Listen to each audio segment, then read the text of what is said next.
Tole barattoota nagaa waaqayyo isiniif haa baay'atu. Akkam bultanii, akkam turtan, akkam jirtu nagaa keessanii. Gosh baga nagaa keessan taatanii egaa barattoonni WhatsApp irratti wangeelli bu'uuraa qubee afaan Oromoof kan jirtatti kan argamtan akkasumas immoo barattoota meetii chaanaalii fi hordoftoota meetii chaanaal kan taatan hundumti keessan nagaa waaqayyoo bakka jirtan hundatti isiniif haa baay'atu. Akkam turtan, akkam jirtu nagaa keessanii miti. Gosh baga nagaa keessan taatan ammas nagaa isiniif haa baay'atu. Egaa guyyaa kaleessaa viidiyoo isinii ergeen ture. Sagaleelee Afaan Oromoo warra gaggabaaboo ta'an jechuudha. Qubeelee sagaleelee gaggabaaboo qaban jechuudha. Kanaaf sagaleelee isaanii akkamitti akka dubbisuu qabnullee isinitti agarsiiseen ture jechuudha. Kanaaf egaa qubeen tokko sagalee gabaabaa qaba kan jennu yoo dubbachiiftuun tokko qofa ta'edha jenneerra. Jechi tokkos immoo sagalee gabaabaa qabu kan nuti jennuuni yoo dubbachiiftuun tokko ta'e jennee dubbachiiftu tokko tokkoon qubee afaan Oromoo warra dubbifamaa sagalee hin qabne sanatti dubbachiiftuu shanan jiran tokko tokko bukkee kakkaa'uudhaan sagaleetti kenninee turre jechuudha.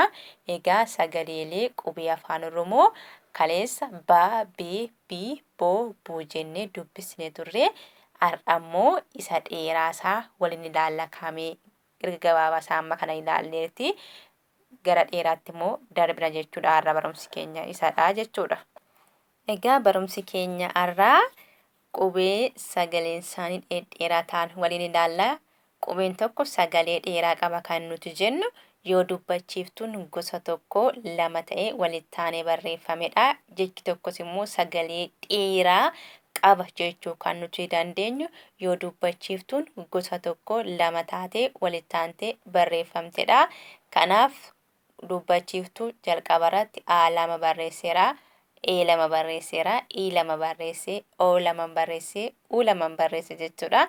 Kanaaf egaa har'a kan waliin ilaallu sagaleelee qubee afaan Oromoo warra dheeraa ta'anidha jechuudha. Akkamitti akka dubbisnu waliin ilaalla jechuudha. Haa ta'u garuu kaleessaa jecha muraasa keessaa baasee isinitti agarsiiseen ture.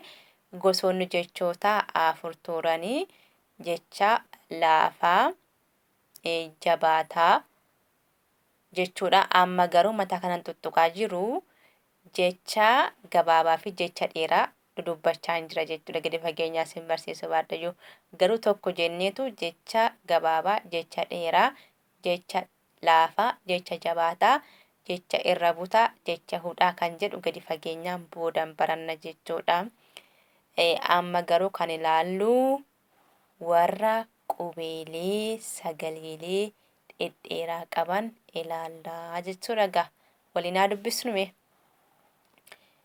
Baa, bee, bii, boo, buu. Caa, cee, cii, coo, cuu. Daa, dee, dii, doo, duu. Faa, fee, fii, foo, fuu. Gaa, gee, gii, goo, guu. Haa, ee, ii, oo, uu. Jaa, jee, jii, joo, juu. Kaa, kee, kii, koo, kuu. Laa, lee, lii, loo, luu. Maa, mee, mii, moo, muu. Naa, nee, nii, noo, nuu. Phaa, phee, phii, phoo, phuu. Qaa, qee, qii, qoo, quu. Raa, ree, rii, roo, ruu. Saa, see, sii, soo, suu. taa, tee, tii, too, tuu. Va, ve, vi, vo, vuu. Waa, wee, wii, woo, wuu. Xaa, xee, xii, xoo, xuu. Yaa, yee, yii, yoo, yuu.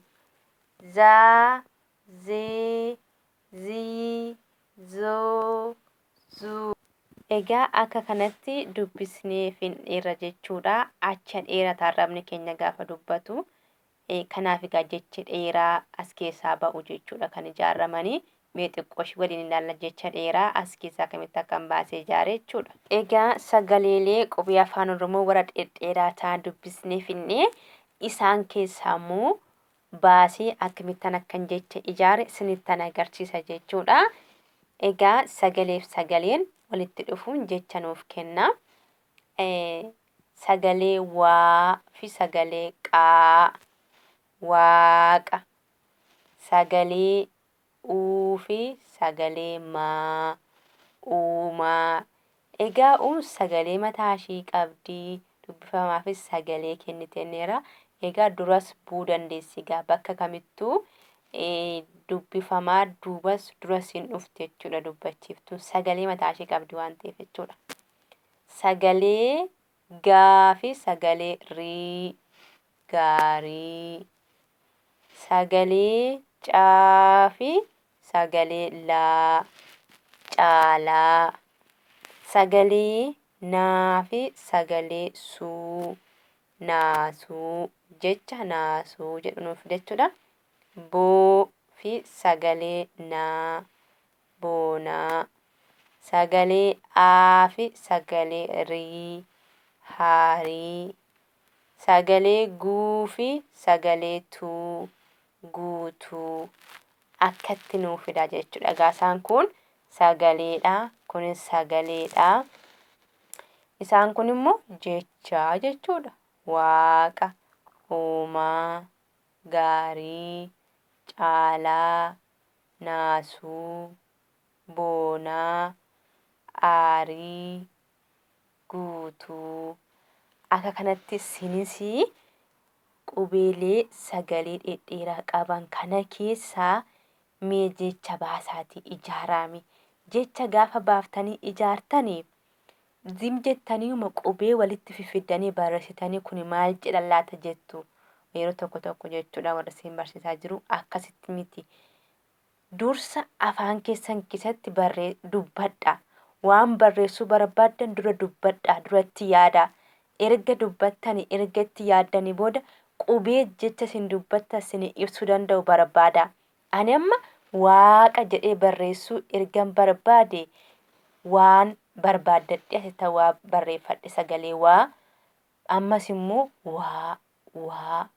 waaqa. Kanaaf sagalee maaltu dhufuu qaba ree? Qaatu dhufuu qaba. Kanaaf asitti sagalee qaa barreeffadhe. Walitti jecha maallaa kennire waaqan argadhe jechuudha. Isinis immoo akkasuma fakkeenya kana kanaatiin jechoota baay'eetii barreessuu dandeessu jechuudha. Fakkeenyaaf sagalee tokko laga jechuudhaaf sagalee kaleessa isin barreessine miti jechi sun jecha gabaabaadha. Jechuma laga jedhu sana dheeressuudhaaf immoo maal goona haatti daballa jechuudha.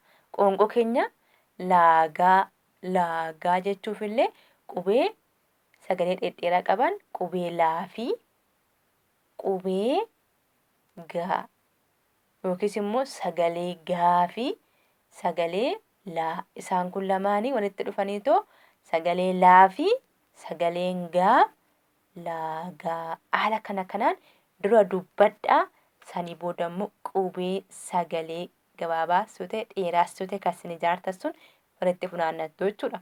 Kanaaf akka ittiin qayyabadhaa qubeewwan kana sirriitti irra deddeebi'aa dubbisaa achi keessaa immoo jechoota baasaa barreessuu shaakalaa maqaa keessan maqaa maatii keessanii maqaa beelladaa maqaa bineensotaa waan akkasii barreessuu yaalaa isiniin jedha. Gadi fageenyaan immoo akkamitti akka jecha tokko dheerachuusaa gabaabbachuusaa bal'inaan hin baranna waan ta'eef seensaa kana asirratti qayyabadhaa. Nagaan naaf tura. Ayyaanni isiniif haa baay'atu. Turtiif yeroo gaarii qabaadhaa.